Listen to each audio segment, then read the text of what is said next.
Olá, eu sou Elton da Silva Chaves, assessor técnico do Conasens. A ilustração SUS de hoje é sobre saúde digital na assistência farmacêutica. Comigo no estúdio hoje, Michael Diana, assessor técnico do Conasens. Obrigado, Elton. Michael, nós temos no Sistema Único de Saúde um histórico importante e estratégico relacionado às políticas farmacêuticas, relacionado à assistência farmacêutica. Nós sabemos que garantir o direito ao acesso a medicamentos exige não só do sistema de saúde, mas muitos dos gestores em todas as esferas gestoras, seja lá no território, com o município, seja no âmbito das secretarias estaduais de saúde, mas também no âmbito federal, com o Ministério da Saúde. E garantir esse acesso, obviamente, o acesso em todas as suas dimensões e fora discutir as questões estruturais, organizacionais da assistência farmacêutica, mas o medicamento ele tem no Brasil uma regulação muito forte, muito densa, uma regulação sanitária e econômica. Então exige registros de informações a serem compartilhadas muito minuciosas, seja pelo próprio nome do medicamento, seja pela forma com que ele é utilizado, seja pelas dosagens, e aí a gente tem como que você compartilha, distribui, ou seja, dados de estoque, a identificação correta dos produtos, seja com princípio ativo. Nós temos uma lei específica que fala de denominação comum brasileira, que é a lei dos genéricos, né? E aí tem os nomes comerciais, ou seja, exige muita informação detalhada, seja também os preços, né? Seja com as formas de apresentação, se é comprimido, se é xarope, se é miligrama, se é ml, enfim, né? Traz de fato uma especificidade importante e necessária para garantir segurança sanitária. Então, a gente vem experimentando no SUS por muito tempo muitos sistemas ou formas de modelos ou conjunto mínimos de dados que indiquem para o gestor, olha, essas informações elas precisam ser compartilhadas. Mas obviamente isso gerou desafios, isso gerou muitas necessidades por uma questão da inovação tecnológica também, né? Os sistemas evoluíram, as bases evoluíram, a arquitetura tecnológica evoluiu, e culminou mais recentemente com uma pactuação no âmbito da Comissão Intergestora Tripartite, no âmbito da nossa CIT, uma novidade que a gente precisa estar levando para o conhecimento dos gestores municipais. Nós discutimos e pactuamos 3 importantes portarias. Uma delas eu queria te ouvir, porque traz... como são muitas siglas e muita gente registra de diversas formas, a gente precisa padronizar e a gente comparar também no mundo. Então, uma delas é sobre a ontologia brasileira de medicamentos, né? Uma forma de padronizar. Explica pra gente, Michael, o que é essa OBM, a sigla que fala da ontologia, o que os gestores têm a se preocupar e se organizar com essa nova nomenclatura e como que foi esse processo, que orientações você dá para a gente para passar para os nossos gestores? Elton, excelente. São 3 portarias que vão considerar como estruturantes para a informação da assistência farmacêutica no SUS. Aliás, no país, né? A primeira delas, que é a que você traz a pergunta, é a ontologia brasileira de medicamentos. Pensa no seguinte cenário: eu posso escrever dipirona de inúmeras formas, né? Eu posso usar tanto o nome genérico, o nome do sal, né, quanto o nome comercial. E mesmo nessas 2 simples formas, eu posso ter dentro de sistemas de informação inúmeras codificações. Então eu posso, em um determinado sistema, usar o código 50, em outro sistema, para a mesma dipirona, usar um código 70, e ainda posso usar de forma concatenada, quer dizer, posso colocar dipirona, 500 miligramas, comprimido, tudo junto, como posso separar né? A dipirona dos 50 miligramas do comprimido. Então, são inúmeras formas de representar que nunca foram padronizadas no Brasil. Isso traz uma dificuldade enorme de interoperar, ou seja, de fazer com que os sistemas conversem entre eles. Imagina que dois sistemas diferentes, o de um município, de uma secretaria de Estado, que precisam conversar, utilizem nomenclaturas, formatos diferentes e códigos diferentes. Cada um deles teria que fazer ali algum esforço gigantesco, né? E não é pequeno esse esforço, para conseguir mapear entre os códigos. Então, a Ontologia Brasileira de Medicamentos vem exatamente para acabar com esse problema, né? Ela passa a ser obrigatória em todo o sistema de saúde, e ela traz conceitos de medicamento associados a códigos padronizados. Então, eu tenho o conceito daquilo que é o sal, eu tenho o conceito daquilo que é o produto comercial, né? Então eu tenho o conceito da dipirona, eu tenho o conceito da dipirona, 500 miligramas comprimido, eu tenho o conceito também dos produtos comerciais. Então, de qualquer forma que a pessoa vá utilizar no sistema para fazer uma prescrição, para fazer uma dispensação, para fazer um registro de estoque, ela vai ter uma nomenclatura padronizada e vai conseguir conversar entre os sistemas falando o mesmo idioma. Essa é a grande magia da Ontologia Brasileira de Medicamentos e ela é com certeza a base de toda a estrutura que a gente vai conversar daqui para frente. Perfeito. Acho que falando em magia, um outro desafio que parece magia é entre os prescritores e quem dispensa os medicamentos. É verdade. Parece que de fato é uma magia decifrar inúmeras informações, seja pela questão né, tá legível ou não legível a prescrição, mas com muitas informações que às vezes de forma técnica não estavam bem padronizadas. Acho que nos parece que a OBM então traz luz e traz esse processo de padronizar, né, nomenclaturas, descrições, apresentações, parâmetros de dosagem, formas de apresentação e de dosagem. Acho que isso é bom. E no caso da prescrição de medicamentos, teve também a discussão de um modelo informacional para a prescrição de medicamentos e também de dispensação. Acho que fala primeiro da prescrição para depois a gente falar de dispensação. Como que foi que isso organizou? Então a OBM ela vem como uma primeira peça estruturante.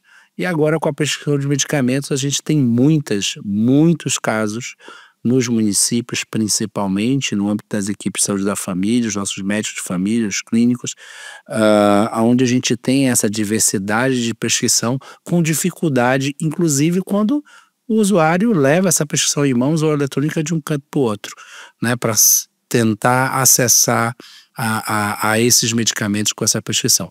Como que isso foi essa discussão? O que a gente vai esperar aí para os municípios no plano? A prescrição é um item fundamental na segurança do paciente e na farmacovigilância. Se a gente pensar na segurança do paciente, uma prescrição eletrônica feita num sistema que não padroniza da forma correta, tá? Como, por exemplo, você pode prescrever e pode colocar dosagens que não fazem sentido para aquela medicação ou vias de administração que não fazem sentido, colocam em risco a saúde do paciente, colocam em risco a segurança, a própria vida.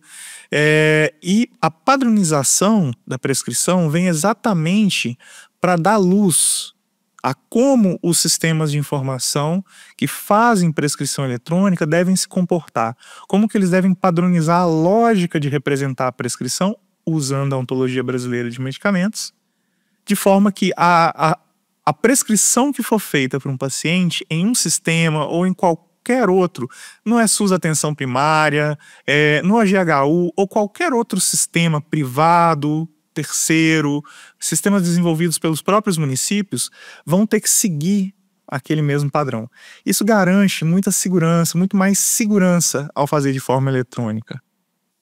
Então acho que esse é até um ponto importante de destaque para os nossos gestores. Senhores gestores, adequem os seus sistemas já considerarem esses modelos informacionais. Isso garante segurança não só para a equipe, mas principalmente para o usuário do sistema.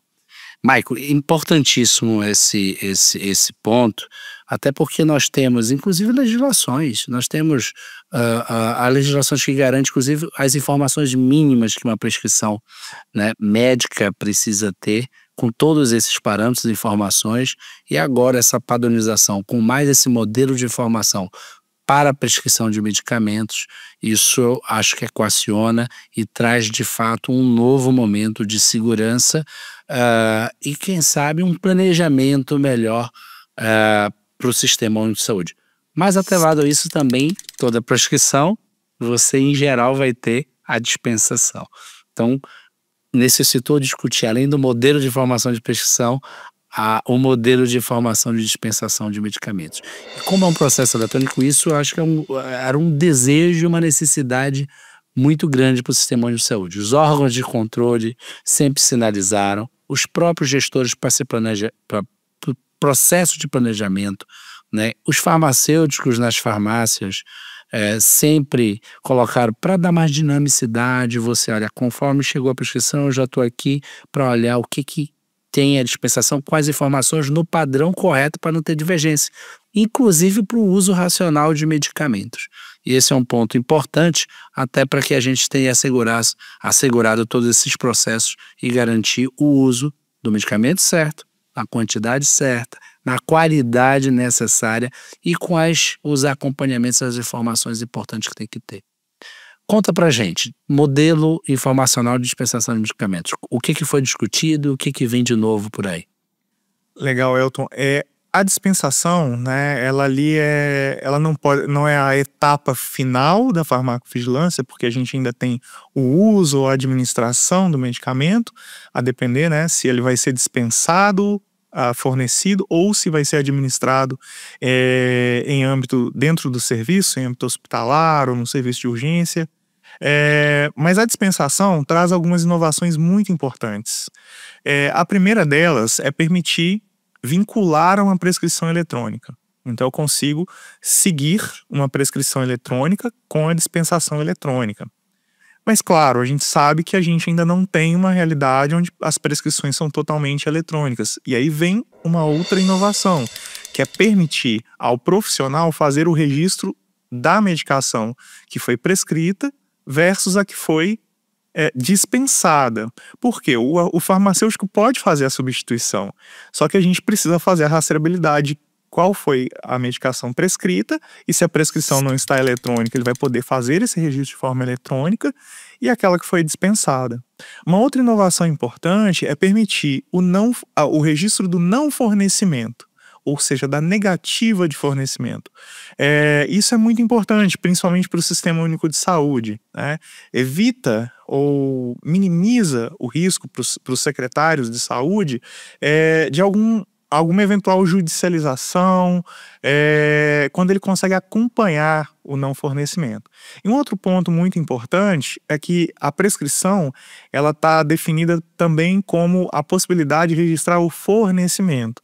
A dispensação é um ato exclusivo farmacêutico, mas a gente também conseguiu trabalhar para que possa ser registrado aquele fornecimento mais simples, quando há uma simples entrega da medicação por outro profissional que não seja farmacêutico. Então, são essas grandes inovações. A gente acredita que a gente vai apoiar muito com saúde digital toda a rastreabilidade do ciclo do medicamento. Faltam alguns pedaços ainda que são importantes, a gente ainda está trabalhando no restante da estrutura, mas essas grandes inovações são a base para tudo. E acho importante deixar um recado para os secretários e secretárias municipais de saúde para fazerem, além de fazer adequações nos seus sistemas, cobrar as empresas que fazem desenvolvimento de sistemas que são comprados ou alugados, de fazerem também essas adequações e aos secretários e secretárias que verifiquem, que fiscalizem se essas adequações estão sendo feitas. E é importantíssimo que esses sistemas, eles interoperem com a Rede Nacional de Dados em Saúde. Então a prescrição, a dispensação e o que a gente vai falar mais aqui para frente, elas estejam sendo registradas e enviadas para a Rede Nacional de Dados em Saúde, para a gente de fato compor uma base da assistência farmacêutica de forma mais completa. Perfeito, Michael. Acho que são informações estratégicas e importantes para os nossos gestores. Acho que você tocou em pontos, inclusive de aspectos legais, né? Nós temos uma legislação, o medicamento tem uma regulamentação muito densa, né? Sanitária e econômica, né? Mas a área farmacêutica também. Então, você falou um ponto importante que fica para os profissionais farmacêuticos: dispensação é ato privativo, então tem as regulamentações dos conselhos federais, né? No nosso caso, o Conselho Federal de Farmácia. Mas também a gente tem não só farmácia na estrutura do sistema, a gente tem dispensários, onde a gente tem o fornecimento por outros profissionais. Obviamente são serviços diferentes, né? Mas que são realizados, e isso é importante, inclusive com possibilidade de ter rastreabilidade exatamente pelo Código Brasileiro de Ocupações, de quais profissionais estão exercendo as atividades privativas e outras atividades profissionais que são previstas legalmente. Acho que, tendo esse processo, eu acho que você comentou uma questão da RNDS, mas tem um processo mais amplo que esses modelos de informações também nós pactuamos uma atualização da nossa Base Nacional de Dados e Ações e Serviços da Assistência Farmacêutica. Acho que esse é um processo que a gente já vem experimentando, mas com algumas limitações tecnológicas e conceituais, que acho que agora teve novos amadurecimentos e novos arranjos, né? Eu queria que você falasse um pouco dessas atualizações da Benafar, o que a gente vai esperar, né, pela frente em relação à estruturação e organização da assistência farmacêutica, inclusive os recados que os gestores municipais vão precisar se atentar com esse novo momento, essa nova atualização da nossa Base Nacional de Dados e Ações da Assistência Farmacêutica. Bom, a gente tinha um processo bastante complexo do ponto de vista de sistemas de informação e tecnologia. A Benafar, a Base Nacional da Assistência Farmacêutica, tinha uma lógica de registro a cada entrada e saída de produto, né? Isso, do ponto de vista computacional, mesmo na computação mais moderna, em um país de sistema público, universal, com 220 milhões de pessoas, e um fornecimento de medicamentos que certamente nenhum país do mundo chega a fazer, é uma volumetria, né, uma quantidade de informações que é absurda. E os mecanismos tecnológicos, mesmo os mais modernos, têm dificuldade de processar essa quantidade de informações. Então, uma das grandes redefinições que a gente discutiu foi exatamente como que a lógica do registro deve se comportar. Então, ao invés de trabalhar com cada entrada e cada saída, a gente passou a trabalhar com uma lógica de espelho do estoque. Então, ao invés de cada item, eu vou diariamente registrar o meu espelho de estoque e compor a Base Nacional da Assistência Farmacêutica. Ou seja, eu vou registrar um consolidado de todos os produtos que estão disponíveis, as respectivas quantidades, e traz uma inovação importante, que é trazer o preço do medicamento. Então, isso vai permitir que a gente faça um conjunto de novas análises, inclusive simplificar os processos de preenchimento de banco de preços e outros artifícios necessários para a gente poder acompanhar o mercado de medicamentos, acompanhar os preços pagos pelos municípios nas diferentes regiões de forma muito mais simples, porque é um registro diário, tá? Sempre pensando aí numa lógica de o que a gente chama de D-1, né? A gente sabe que o tempo real ele é muito difícil, ele é muito complexo num sistema tão grande, então a gente sempre pensa numa lógica de, no dia seguinte, você vai sempre registrar a sua posição de estoque de hoje e fazer esse envio para a Benafar. A Benafar, somada aos dados que vão estar na RNDS de prescrição e dispensação, vão compor toda essa base da assistência farmacêutica propriamente dita. Além disso, tem um outro registro específico da Benafar, que é o de saída, para quando acontece algum tipo de perda ou algum tipo de transferência entre farmácias, poder fazer esse registro específico. Então, esses dois modelos foram trabalhados, repensados E a portaria também traz uma inovação, já dá um spoiler, né? Que é o ESUS-AF, o ESUS Assistência Farmacêutica, que é uma novidade que está vindo. Ela ainda não trata do sistema, mas já fala disso. E uma outra grande inovação é que todos os sistemas que fazem qualquer tipo de registro logístico de medicamento, vacina, insumo, vão ser portados para interoperar com a Benafar. Isso é muito importante para a gente ter um registro único, Elton, porque hoje, na nossa realidade atual, a gente tem registro da logística de vacina em um sistema, registro do medicamento para HIV em outro sistema e por aí vai. São vários sistemas e a portaria traz exatamente essa necessidade de ordenação, de organização e consolidação numa única base. Excelente, Mike. Então, são notícias assim muito esperadas no sistema de saúde, principalmente nos municípios. Veja, então, pelo que ficou muito bem compreendido e explicado, nós temos uma padronização de nomenclatura, nós temos um modelo de prescrição e prescrição eletrônica, nós temos um modelo de dispensação que vem com inovações, ou seja, com registro de demanda atendido por fato de registrar um não fornecimento, não apenas para a questão de garantias, de identificar, né, o usuário que acessou ou não acessou, mas para fins de planejamento. Né? O quanto que eu programei e não atendi, se teve processo de desabastecimento. E agora isso tudo dentro da RNDS e com a Base Nacional de Dados da Ciência Farmacêutica. Acho que é um ponto importante para os nossos gestores, porque isso vai ter caráter obrigatório. Então, senhor gestor, fique atento a organizar essas informações, pois são informações obrigatórias. Mas não apenas por uma questão de envio de informação, mas importantes informações por seu processo de planejamento, gestão, inclusive por processos legais de fornecer transparência na informação dos seus estoques, mas para garantir o acesso adequado dentro do processo por seus usuários no seu território. Elton, e o ESUS Atenção Primária, ele já faz a prescrição de forma eletrônica e já está em adequação para atender a toda essa legislação. O que é importantíssimo? Que os secretários e secretárias municipais de saúde conectem os seus ESUS Atenção Primária à Rede Nacional de Dados em Saúde. É um processo extremamente simples, tem a documentação no site do sistema.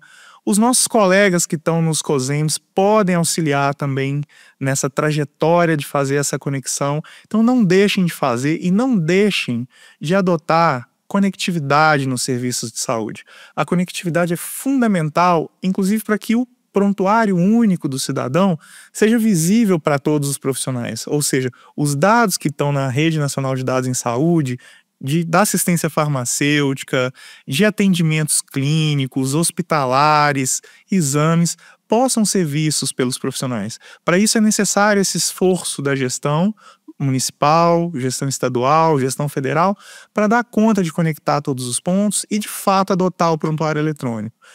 Prontuário eletrônico, inclusive, é gratuito e conta já com a prescrição eletrônica. Falando em sistemas gratuitos como o próprio prontuário eletrônico, Michael, acho que tem um ponto que eu acho que é até para finalizar e fecha essa nossa jornada de discussão de saúde digital na assistência farmacêutica.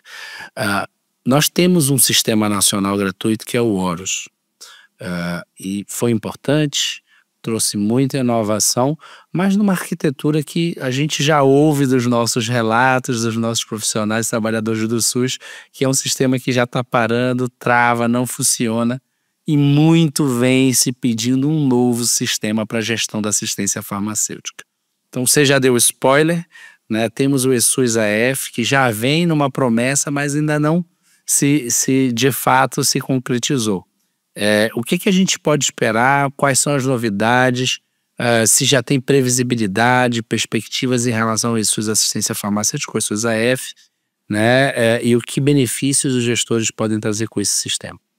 Acho que a principal mudança do SUS-AF em relação ao Horus é que ele passa a ser um sistema descentralizado. Isso é permitir com que as secretarias de saúde possam ter a sua própria instalação do sistema, igual acontece hoje com o SUS Atenção Primária. Ele é instalado na Secretaria de Saúde.